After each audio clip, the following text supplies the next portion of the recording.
బేటీ బచావో బేటీ పడావో కార్యక్రమంలో భాగంగా పశ్చిమ గోదావరి జిల్లా నరసాపురంలో 2K రన్ నిర్వహించారు. దీన్ని ప్రభుత్వ విప్ బొమ్మిడి నాయకర్ ప్రారంభించారు. పట్టణంలోని మిషన్ హై స్కూల్ నుంచి ప్రారంభమైన రన్ అంబేద్కర్ సెంటర్ వరకు సాగింది. అక్కడ కొద్దిసేపు మానవహారం చేశారు. అనంతరం జరిగిన సభలో బొమ్మిడి నాయకర్ ప్రభుత్వ మైనార్టీ సెల్ సలహాదారు ఎంఏ షరీఫ్ మాట్లాడుతూ నేటి సమాజంలో స్త్రీ పాత్ర వెలకట్టలేనిది అన్నారు. పుట్టుక నుంచి మరణం వరకు ఆమె చేపట్టలేని పాత్ర అంటూ ఏది ఉండదని, కావున మహిళలను చదివించి గౌరవించినప్పుడే సమాజం అభివృద్ధి సాధ్యమవుతుందన్నారు. ఈ కార్యక్రమంలో RDA Dasiraju, DSP doctor Sri Veda, municipal chairperson Chaganti, చిన్న వివిధ శాఖల అధికారులు, ఉద్యోగులు తదితరులు పాల్గొన్నారు. బాలల విద్య మరియు భద్రత కోసం నా గళాన్ని వినిపిస్తాను మరియు బాల్య వివాహ తెలియజేస్తాను. బాలల విద్య మరియు భద్రత కోసం నా గళాన్ని వినిపిస్తాను మరియు బాల్య వివాహ రహిత ఆంధ్రప్రదేశ్. ఆడపిల్లల విషయంలో మరి ఏ రకమైన వివక్ష ఉంటుందో కూడా మనం చూస్తూనే ఉంటున్నాం. రోజు ఏదో రకంగా మన పేపర్లో కానీ టీవీలో కానీ ఏదో చోటన చిన్నపిల్లలపై అఘాయిత్యాలు కానీ వివిధ రకాలుగా మరి ఈరోజు సమాజంలో ఒక మార్పు రావాలి. ఎక్కడ ఏ అన్యాయం జరిగినా ఆడపిల్లలకి వారి సహకారంగా ప్రతి ఒక్కరూ కూడా స్పందించవలసిన అవసరం ఉంది. మరి మోడీ గారు మరి బేటీ బచావో అంటే వాళ్ళని పిల్లల్ని మనం రక్షించుకోవాలి, ఆడపిల్లల ఆలోచన చక్కటి కార్యక్రమాన్ని రూపకల్పన చేయడం జరిగింది కేంద్ర ప్రభుత్వం నుంచి. మరి 10 సంవత్సరాల నుంచి కూడా ఈ కార్యక్రమం చేస్తున్నారు. జనవరి 24వ తారీఖున ఈ ప్రోగ్రాం చేయడం జరిగింది. మరి రాష్ట్ర వ్యాప్తంగా కూడా దేశవ్యాప్తంగా కూడా మరి ఆడపిల్లల్ని అన్ని రకాలుగా మనం సమానత్వం ఇవ్వాలి, వారు సహకరించాలి, వారికి అన్ని రకాల రక్షణ ఉండాలనే ఆలోచనతోటి మరి కేంద్ర ప్రభుత్వం అదే రాష్ట్ర ప్రభుత్వాలు కలిసి కార్యక్రమాన్ని ఏర్పాటు చేయడం జరిగింది. అదేవిధంగా చదువు విషయంలో కూడా మరి బేటీ పడావో చదువు విషయంలో కూడా మగవారికి సమానంగా మరి ఈరోజు ఆడపిల్లలను కూడా చదివించుకోవాల్సిన అవసరం ఉంది. ఇప్పుడు మనం చూస్తున్నాం మరి ఈ రోజున ఇక్కడే ఒక డిఎస్పీ పోలీస్ ఆఫీసర్గా ఒక లేడీ మహిళ ఇక్కడ ఉన్నారు మనకి. అదేవిధంగా డాక్టర్ సూపరింటెండెంట్గా ఒక లేడీ ఉన్నారు ఇక్కడ. ఇవాళ మనకు ఒక ఐఏఎస్గా ఆవిడ ఇక్కడ రాకపోయినా మేడం గారు రావాలి, ఫోటోలో ఉన్నారు. కలెక్టర్గా మరి మేడం గారు కూడా ఇక్కడ. అంటే ప్రతి దాంట్లోనూ కూడా మగవారితో సమానంగా మరి ఆడవారు కూడా ముందున్న పరిస్థితుల్లో వాళ్ళ ఎడ్యుకేషన్ చూసుకోండి. మగవారి కన్నా ఆడపిల్లలు ఎక్కువ బాగా చదువుకోవడం ఉత్తీర్ణులై ఇవాళ ఐఏఎస్, ఐపీఎస్, ఇంజనీర్లు కానీ డాక్టర్లు కానీ వ్యాపారంగా కూడా అన్ని రకాలుగా కూడా వాళ్ళు ఆడవారు ఉన్నారు. అలాంటి ఆడవారిని మనందరూ కూడా గౌరవించుకుని వారికి ప్రాధాన్యత ఇచ్చుకుని మరి తల్లిదండ్రులు కూడా పిల్లల విషయంలో కూడా ఇప్పుడు ఆడపిల్లలు ఉంటే కొద్ది ఒక రకమైన అపోహల లోనయ్యి ఆడపిల్ల పెళ్ళిళ్ళు చేయాలన్నారు. ఇవాళ మగ పిల్లలు కానీ నేను ఒక్కటి చెప్తున్నా, నేను ఇవాళ మగ పిల్లల పెళ్లి కన్నా ఆడపిల్లల పెళ్ళి ఈజీగా పెళ్ళిళ్ళు అవుతున్నాయి. సంబంధాలు కూడా మంచి సంబంధాలు వచ్చి మగపిల్లలు చూసుకున్నారు. మీరు ఎక్కడ కూడా ఆడపిల్లలు చింతించవలసిన పని లేదు. ఇప్పుడు ఇందరు సోదరులు చెప్పారు, నాకు కూడా 2 ఆడపిల్లలు ఉన్నారు, ఇబ్బంది లేదు.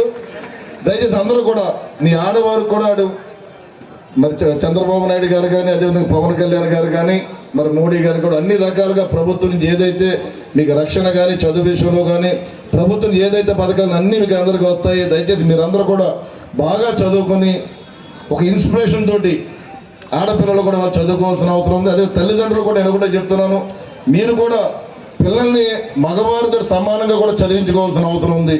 అంటే ఏంటంటే మన మగపిల్లడు ఉంటాడు ఇంజనీర్ లేదా డాక్టర్ అవుతాయి, రేపు మన కుటుంబాన్ని ఏదో తీసుకెళ్తాం వారసుడిగా అనుకుంటారు. కానీ వాళ్ళు ఆడపిల్లలు ముందుండి చదువుకుని తల్లిదండ్రులకు ఏదైతే ఉందో కుటుంబాన్ని కూడా ఈరోజు పోషించే బాధ్యత పూర్తిగా ఆడపిల్లలు తీసుకుంటున్నారు. దయచేసి దాని దృష్టిలో పెట్టి తల్లిదండ్రులు కూడా పూర్తిగా ఆడపిల్లలు కూడా చదివించాలని చెప్పి మనస్ఫూర్తిగా తెలియజేసుకుంటూ ఈ కార్యక్రమానికి వచ్చినటువంటి ప్రతి ఒక్కరికి కూడా వాళ్ళు చదువులో కూడా బాగా రాణిస్తారనే విషయం మనకు స్పష్టమైన విషయం. కాబట్టి మనం ఒకటి పిల్లల్ని బాగా చదివించాలి, పురుషులతో సమానంగా వారికి ఉద్యోగ ఉపాధి అవకాశాలు ఇవ్వాలి. వారిని యుక్త వయసు వచ్చిన తర్వాత ఏదైతే ప్రభుత్వ పరంగా ఒక నిబంధన ఉందో మగోడైతే 21 సంవత్సరాలు, అమ్మాయి అయితే 18 సంవత్సరాలు లోపు వివాహం చేసుకోకూడదు.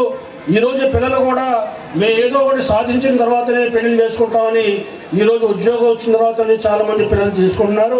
25, 26, 27 సంవత్సరాల వయసులో పిల్లలు చేసుకుంటున్నారు, అబ్బాయిలు చేసుకుంటున్నారు. మహిళలు కూడా 21, 22, 23 సంవత్సరాల్లో విద్యాభ్యాసం పూర్తి చేసుకుని వివాహానికి వాళ్ళు అన్ని రకాలుగా కుటుంబాన్ని నడపడానికి యోగ్యులుగా ఉంటున్నారు. కాబట్టి ఏదైతే మనం ప్రతిజ్ఞ చేస్తామో ఆ ప్రతిజ్ఞ కట్టుబడి ఉండి రేపు భవిష్యత్తులో బాల్య వివాహాలను దూరం చేయాలి. ప్రతి మహిళ కనీసం డిగ్రీ చదువుకునే రకంగా ఈనాడు వాళ్ళకి విద్యాభ్యాసం కల్పించడానికి మనం పూనుకోవాల్సిన అవసరం ఉంది. ఎందుకంటే తల్లి ఒడియే పాఠశాల. తల్లి పిల్లల్ని పుట్టిన తర్వాత తన ఒడిలోనే అన్నీ నేర్పుతుంటుంది. ఈరోజు CBSE అదే రకంగా ఇంగ్లీష్ మీడియం స్కూల్స్ వచ్చేసినాయి. తల్లి విద్యను అభ్యసించుంటే పిల్లలకు కూడా సరైన విద్యని ఇంటిలో ఉండి కూడా వాళ్ళని చెప్పే అవకాశం ఉంటుంది. కాబట్టి మహిళా బాలికల యొక్క విద్య ప్రోత్సహించడం, బాల్య వివాహాలని వ్యతిరేకించే విధానాలు మనందరం ముందుకు పోవాలని కోరుకుంటూ వేడుకుంటూ సెలవు తీసుకున్నా. జై హింద్. నిన్న బాలికల దినోత్సవం పురస్కరించుకుని ఇంత పెద్ద ఎత్తున ఈ కార్యక్రమాన్ని ఎంతో సక్సెస్ఫుల్గా చేసిన మన ప్రియతమ ఎమ్మెల్యే గారికి ముందుగా నా శుభాకాంక్షలు తెలియజేస్తున్నాను. అలాగే ఇలాంటి మరిన్ని కార్యక్రమాలు చేయాలని కోరుకుంటున్నాను.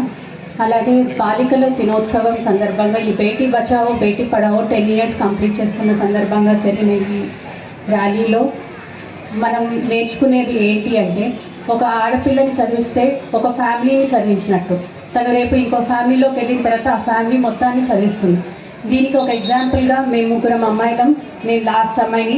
మా 3 అమ్మాయిని మగపిల్లలు లేరు అని లేకుండా మగపిల్లలకి సమానంగా చదివించారు. 3 different పొజిషన్స్లో ఉన్నాము. 3 different, ఒకరు అడ్వకేట్, ఒకరు business women, women entrepreneur and నేను. ఇలాగా సొసైటీకి యూజ్ అయ్యేవి ఆడపిల్లలు చేయగలరు అని తల్లిదండ్రులు ముందు నమ్మాలి. ఆ నమ్మకాన్ని వాళ్ళ మీద ఉంచితే వాళ్ళు తప్పక దాన్ని చేస్తారు. సో ఆడపిల్ల ఉంది అని చెప్పి అబార్షన్ చేయించడం కానీ అలాంటివి చట్టరీత్యా నేరం. ఆడపిల్లలకి చైల్డ్ మ్యారేజ్ చేయడం నేరం.